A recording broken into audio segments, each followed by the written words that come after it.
जब भी कोई बड़ा आंदोलन खड़ा होता, भारत माता की आंखों में प्रसन्नता जाग उठती।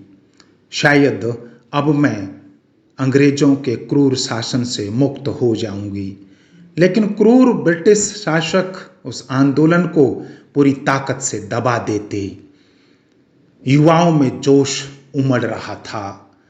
युवाओं को स्वतंत्रता आंदोलन आगे चलाने के लिए धन की आवश्यकता थी। योजना बनी, काकोरी में ट्रेन लूटी जाए। आज काकोरी दिवस है।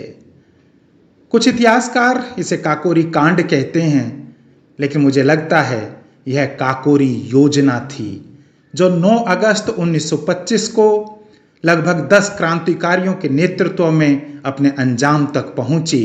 और उन क्रांतिकारियों में एक महत्वपूर्ण हस्ताक्षर थे चंद्रशेखर आजाद, जिनके लिए कहा जाता है, लोग कहते हैं कि आजादी मिली थी बाद, चंद्रशेखर हो गया पहले यहां आजाद। मित्रों, कहानीमाला चैनल में आज मैं आपके लिए लेकर आया हूं कहानी चंद्रशेखर आजाद की। चंद्रशेखर आजाद का जन्म 23 जुलाई 1906 को मध्य प्रदेश के अलीराजपुर रियासत के भावरा नामक गांव में हुआ था। उनके पिता का नाम सीताराम तिवारी और माता का नाम श्रीमती जगरानी देवी था। आजाद के जन्म के समय उनके माता पिता बड़े प्रसन्न हुए, परंतु साथ ही उन्हें काफी चिंता भी हो रही थी, क्योंकि जन्म के समय से ही आजाद का वजन बहुत कम था। माता पिता की आर्थिक हालत बहुत अच्छी नहीं थी। फिर भी उन्होंने बालक का पालन पोषण बड़े स्नेह और मनोयोग से किया। 5-6 वर्ष की अवस्था में प्रारंभिक शिक्षा शुरू हुई, लेकिन 14 वर्ष की अवस्था तक पहुंचते पहुंचते एक दिन बालक चंद्रशेखर ने अपने माता पिता से काशी जाकर संस्कृत पढ़ने की अनुमति मांगी। लाडली संतान थी, माता पिता उन्हें स्वयं से दूर नहीं रखना चाहते थे, इसलिए उन्होंने मना कर दिया। अब चंद्रशेखर ठहरे धुन के पक्के। जो बात उन्होंने अपने मन में एक बार ठान ली सो ठान ली। माता पिता से अनुमति न मिलने पर भी उनके निश्चय में कोई बदलाव नहीं आया। अंततः एक दिन वे घर से भाग निकले और लौटकर फिर कभी वापस नहीं आए। स्वजनों का प्रेम भी उनके पांव की बेड़ी नहीं बन पाया। चंद्रशेखर का इस तरह घर से भागना उनके क्रांतिकारी जीवन का बीज रूप था। काशी पहुंचकर उन्होंने अपने माता पिता को पत्र लिखा, आप लोग मेरी किसी भी प्रकार की चिंता न करें, मैं यहाँ पढ़ने के लिए आया हूँ, आपके आशीर्वाद से यहाँ ठीक ठाक हूँ। उस समय पूरा देश गुलामी की बेड़ियों में जकड़ा हुआ था। देश तो अपना था, परंतु शासन विदेशियों का। अंग्रेजों के अत्याचार दिन प्रतिदिन बढ़ते जा रहे थे और भारतीयों की कीमत उनकी नजर में कीड़े मकोड़े से ज्यादा नहीं थी। जब कोई अवसर मिलता तभी वह भारतीयों के आंदोलनों को कुचल डालते, और इसी की एक बड़ी प्रतिध्वनि दिखाई देती है जलियांवाला बाग। जलियांवाला बाग घटना छोटी नहीं थी। हजारों बच्चे, बूढ़े, स्त्री, पुरुष इस जलियांवाला बाग में ब्रिटिश आतंक का शिकार हुए थे। इस घटना से पूरे देश में क्षोभ का वातावरण हो गया था। बालक चंद्रशेखर काशी में अध्ययनरत था। इस घटना का जब समाचार मिला तो बालक मन खोल उठा। अल्पायु में ही उन्होंने यह ठान लिया कि यह ब्रिटिश हुकूमत ठीक नहीं है, हमें इससे जमकर मुकाबला करना होगा। छटपटाहट का अनुभव करते बालक ने स्वयं को देश सेवा से अब दूर रखना उचित नहीं समझा। एक बार की बात है कि एक प्रदर्शन प्रयागराज में हो रहा था। सत्याग्रहियों के ऊपर डंडे बरसाए जा रहे थे। चंद्रशेखर यह सब देख रहे थे। जब उनसे यह अत्याचार नहीं देखा गया तो बालक ने एक पत्थर उठाकर एक अंग्रेज सिपाही के माथे पर दे मारा। वह सिपाही लहूलुहान हुआ। और बाकी सब सिपाही दौड़े चंद्रशेखर को ढूंढने के लिए, लेकिन बालक चकमा देकर भाग निकला।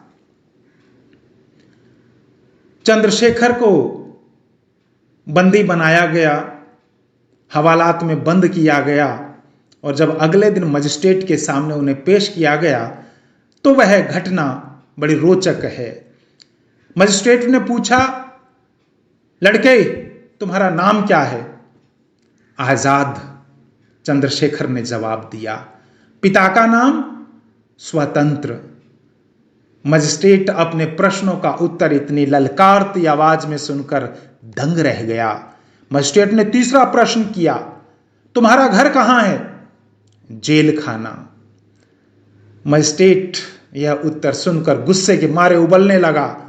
उसने किशोर चंद्रशेखर को 15 बेतों का कठोर दंड सुना दिया। जलाद को बुलाकर उसे आज्ञा दी गई कि चंद्रशेखर के नंगे बदन पर बेंत लगाए जाएं। आदेश का तुरंत पालन हुआ। जेलर ने जैसे ही बोला एक, जलाद ने तेल से भीगा बेंत चंद्रशेखर की पीठ पर सटाक से दे मारा और जैसे ही चंद्रशेखर को वह बेंत लगा, उनके मुंह से जय घोष हुआ, भारत माता की जय। पहले बेंत के साथ ही चंद्रशेखर की पीठ से चमड़ी को बुरी तरह खींच डाला, लेकिन उनकी कड़कती आवाज, उनका जोश, उनका आक्रोश रुका नहीं। जेलर जब जब बोला 2, 3, 4, 5, बेंत लगते गए और चंद्रशेखर बुलंद आवाज में जय घोष करते रहे, भारत माता की जय, भारत माता की जय, भारत माता की जय। दंड पूरा होने के बाद चंद्रशेखर जब बाहर आए, अदालत के बाहर हजारों की भीड़ ने उनका स्वागत किया। चंद्रशेखर आजाद अब क्रांति के पथ पर अग्रसर हो चले थे। एक महत्वपूर्ण अवसर वर्ष 1922 में आता है जब पूरा देश गांधी जी के नेतृत्व में असहयोग आंदोलन की राह पर चला। अहिंसक आंदोलन था, लेकिन युवाओं का एक वर्ग इस बात से पूरी तरह सहमत था कि अहिंसा के रास्ते आजादी मिलने वाली नहीं है। अहिंसा को अपनाते हुए गोरखपुर के चोरी चौरा नामक स्थान पर कुछ आंदोलनकारियों ने हिंसा की और उसके जवाब में गांधी जी ने असहयोग आंदोलन को बीच में ही वापस ले लिया और इसी बीच आंदोलन को वापस लेने पर युवा वर्ग में रोष और तेजी से फैला और अंग्रेजों के समक्ष उन्हें लगा कि यह हमारा नैतिक पराजय का रूप है और इसी रोष ने जन्म दिया हिंदुस्तान रिपब्लिकन एसोसिएशन को। इस संगठन की स्थापना चंद्रशेखर आजाद ने की थी, जिसका लक्ष्य था संगठित क्रांति को प्राप्त करना, नागरिकों को मताधिकार देना और शोषित वर्ग का उत्थान करना। इसमें बाद में राम प्रसाद बिस्मिल, सुखदेव राजगुरु और भगत सिंह जैसे सूरमा भी शामिल हुए। देशभक्ति के रंग में रंगे चंद्रशेखर आजाद अपने लक्ष्य की ओर बढ़ रहे थे कि इसी बीच उनके पिता का देहांत हो गया। मां जगरानी देवी घर में बिल्कुल अकेली रह गई। बीच बीच में चंद्रशेखर कभी मां से मिलने जाते। एक दिन मां ने कहा, चंद्रशेखर, क्या तू एक दिन भी अपनी मां के पास नहीं रुक सकता? तुझे मेरी ममता की तनिक भी परवाह नहीं है। चंद्रशेखर ने कहा, मां, तेरा बेटा यह बात समझता है, ममता के लिए ही तो मैं यह सब कर रहा हूं। मां दुख उठाती रहे और बेटा देखता रहे, ऐसे बेटे को धिक्कार है। मां, तुम्हारा यह सुख मैं समझता हूं, लेकिन मुझे लगता है यह झूठा है। भारत मां जो 33 करोड़ देशवासियों की मां है, आज गुलामी की जंजीरों में जकड़ी हुई है। मुझसे उसका दुख देखा नहीं जाता। मैं उसे आजाद कराकर ही रहूंगा। चंद्रशेखर आजाद अपने लक्ष्य की ओर बढ़ते रहे। ऐसा कहा जाता है कि चंद्रशेखर आजाद वेश बदलने में बड़े निपुण थे। चलते रास्ते भी वे वेश बदल लेते थे और पुलिस को चकमा दे देते थे। उनका निशाना अचूक था। सन 1928 में जब साइमन कमीशन भारत आया और उसके विरोध में लाला लाजपत राय सरीखे लोगों ने अपना सर्वोच्च बलिदान दिया, तब इस गरम दल का नेतृत्व करने वाले चंद्रशेखर आजाद सरीखे लोगों का हौसला और बुलंद हो गया। आजाद भगत सिंह और सुखदेव ने लाला लाजपत राय की मौत का बदला सांड्रस को मार कर लिया।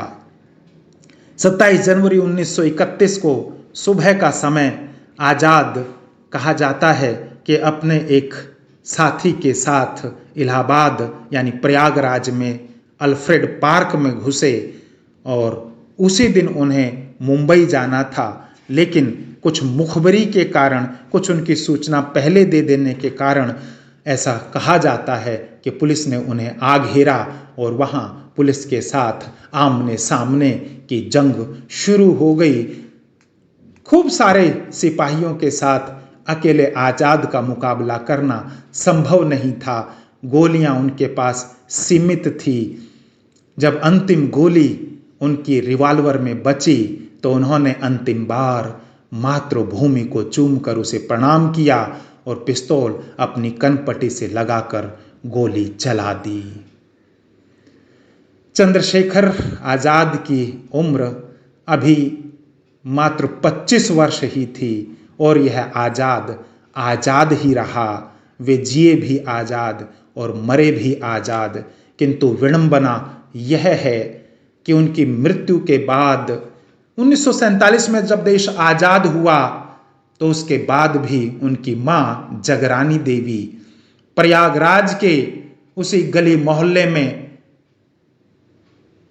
गरीबी लाचारी में अपना जीवन व्यतीत करने पर मजबूर हुई। ऐसा भी कुछ विद्वान कहते हैं कि आसपास के घरों में गेहूं का पीसना करना, आसपास के घरों में बर्तन मांजकर उन्होंने अपना जीवन व्यतीत किया। क्या एक स्वतंत्रता के अमर बलिदानी के परिवार, उसकी मां के सम्मान के लिए भी हम विचार नहीं कर सके?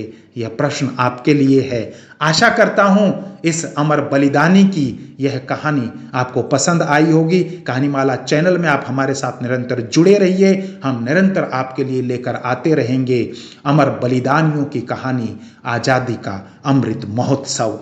नमस्कार।